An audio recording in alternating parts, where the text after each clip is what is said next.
গত 27শে মে উত্তর পশ্চিম বঙ্গোপসাগর ও তার পার্শ্ববর্তী এলাকায় একটি লঘুচাপ তৈরি হয়েছিল।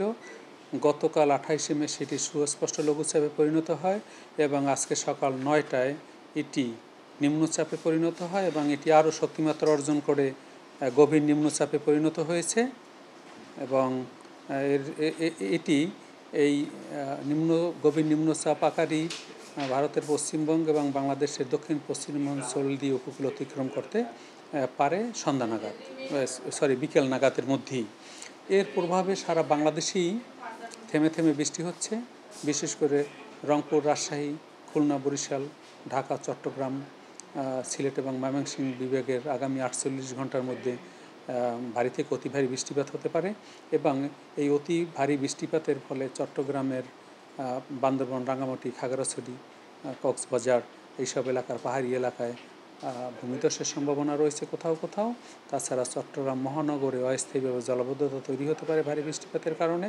সকল সমুদ্র বন্দরসমূহকে, বিশেষ করে চট্টগ্রাম, কক্সবাজার, পায়রা এবং মোংলা সমুদ্র বন্দরকে 3 নম্বর স্থানীয় সতর্কতা সংকেত দেখিয়ে যেতে বলা হয়েছে।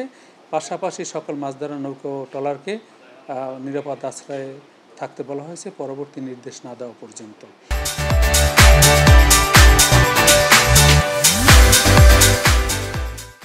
এবং অভ্যন্তরীণ নদীবন্দরে যেহেতু অনেক নৌযান চলাচল করে, অভ্যন্তরীণ নদীবন্দরকে 2 নম্বর সতর্ক সংকেত দেখিয়ে যেতে বলা হয়েছে এবং এর ফলে থেমে থেমে বৃষ্টিপাত হচ্ছে। আজকে সকাল থেকে দুপুর 12টা পর্যন্ত ঢাকায় 30 মিলিমিটার বৃষ্টিপাত রেকর্ড করা হয়েছে।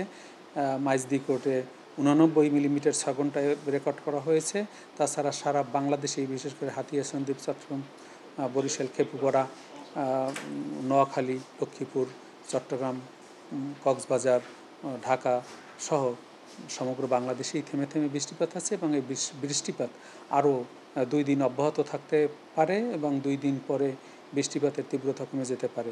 যদিও সিস্টেমটি নিম্নচাপ থেকে গভীর নিম্নচাপে পরিণত হয়েছে, কিন্তু এই সিস্টেমটি কোনো ক্রমেই ঘূর্ণিঝড়ের রূপ নেওয়ার কোনো সম্ভাবনা নেই।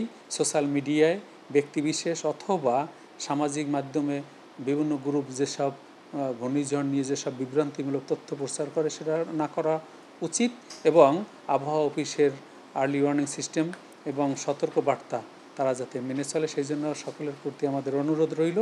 কারণ এই সিস্টেমটি একটি গভীর নিম্নচাপে পরিণত হয়েছে এবং ঘূর্ণিঝড়ের রূপ নেওয়ার কোনো সম্ভাবনা নেই। এর প্রভাবে অস্থায়ীভাবে দমকা বাতাস ও ঝোড়ো হাওয়া সহ সারা বাংলাদেশেই বৃষ্টি অথবা বজ্রসহ বৃষ্টি হতে পারে।